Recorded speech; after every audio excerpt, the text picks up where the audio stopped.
Okay mga Lods, welcome back to another content. And for this video, pag-uusapan po natin yung sinabi ni Aklas kay Hev Abi. Correct naman si Aklas dito. Actually, I wanna commend him rito. Kasi tama nga naman na i-call out niya yung mga journalist. Although lahat naman kasi ng content creator, lahat ng publisher, including you and I, are liable for what we post. Kasi nga meron siyang publishing aspect.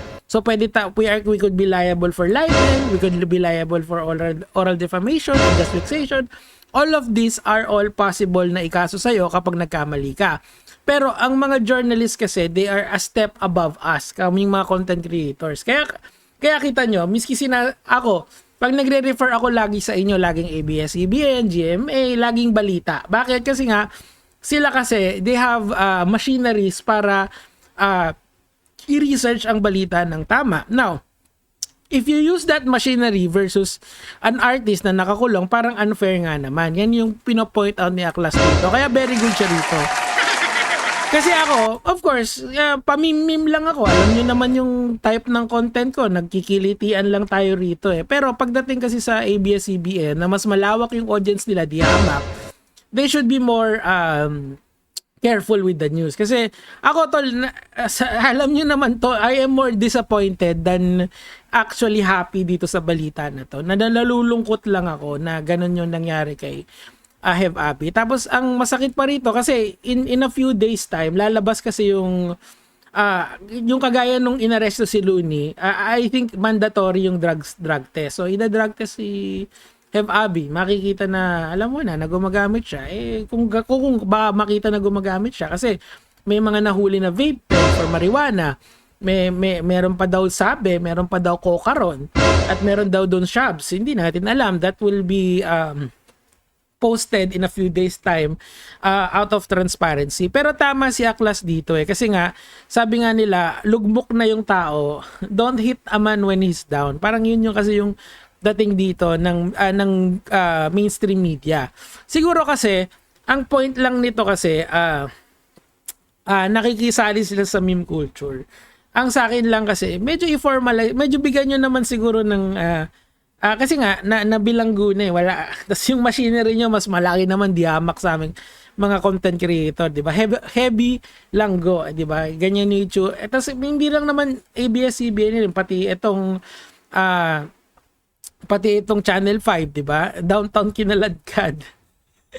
Well, ano naman yan, although sa tingin ko, since these are all, kasi siya, kilalang artist, medyo mahirap yan, but and word pun lang naman talaga yan, but then again, it's the ethical standards ng mga journalists na kino-call out ni Aklas dito. And what I think, what I believe is tama siya dyan. Di ba? Siguro ang tanging may sa level nila siguro si Andy G, baka may gustong sabihin kasi 'di ba nagka-issue sila dati ni Hev Abi, pero matagal na 'yun eh.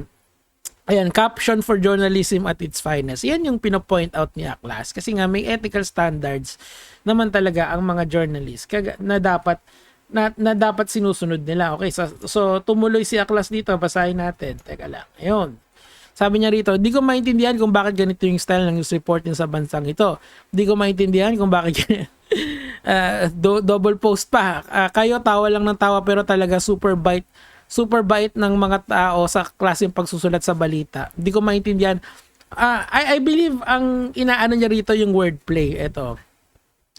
Dapat hindi na lang daw na hindi ito wordplay, nakakalungkot yun. Oo nga, parang ganito kasi yan eh, parang nahuli na, papahiya mo pa. Parang ganun yata yung gustong parating ni Aklas dito sa mga journalista. Ako kasi siguro ako kasi ginagawa ko yan, of course.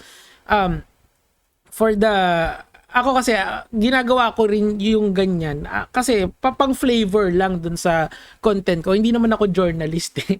At saka hindi naman malaki yung platform ko eh, 'di ba? Kumbaga ang ABS-CBN, putya, million, billion, pwedeng billion na yung may alam sa kanila, 'di ba? Hindi lang mga Pilipino. Eto, so seryoso talaga inalaw pa yung ganitong klaseng balita. Anong sabi dito?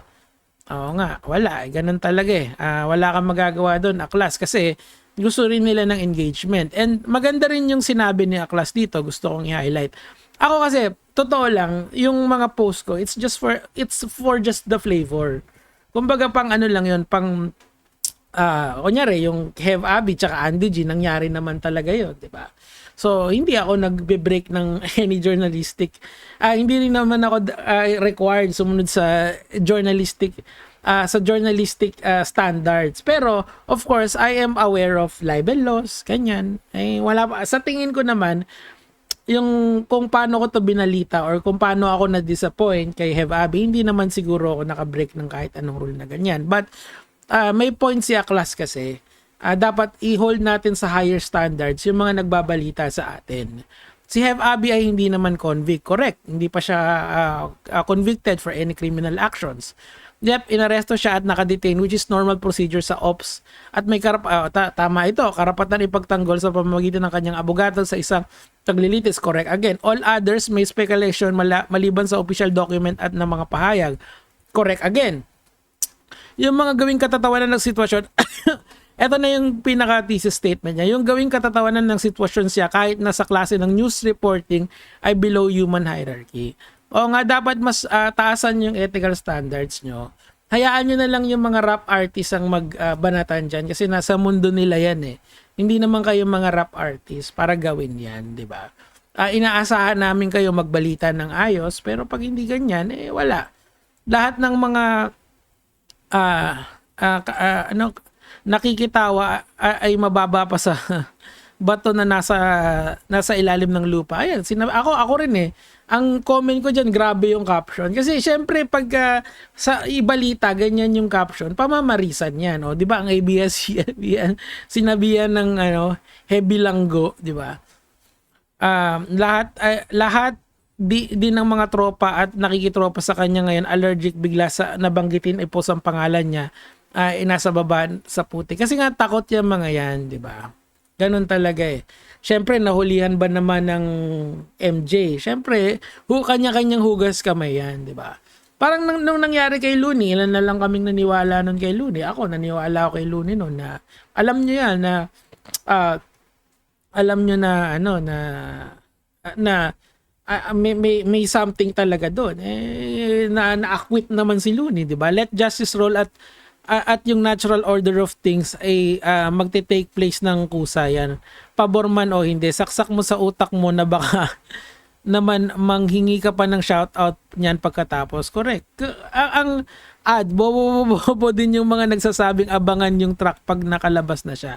Yun na yung mali dyan. Kasi nga, yung iba pinagtitripan ng sobra. Ako, yung mga balita ko, it's just wordplay. Kasi hindi naman ako journalist, okay? Isa akong internet content creator. Ang aking platform ay dito lang sa social media.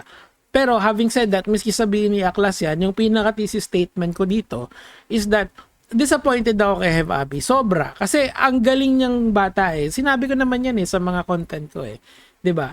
Sobrang disappointed ako sa kanya kasi yung potential niya is ngayon at jeopardy. Kapag nakulong siya ng matagal, paglabas niya, hindi na natin or kung makakalabas pa siya, that's the point, 'di ba?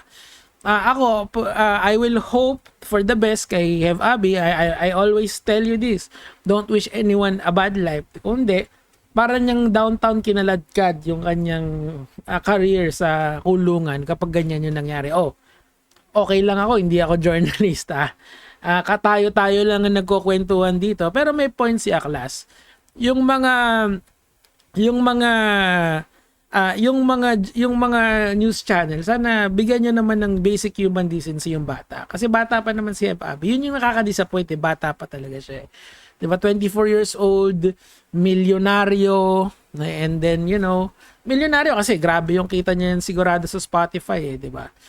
Or dun sa mga records niya, diba? Tas ngayon, masasayang, all for naught, diba? Anyway, yun lang naman yung sa akin for today. Thank you so much, Aklas.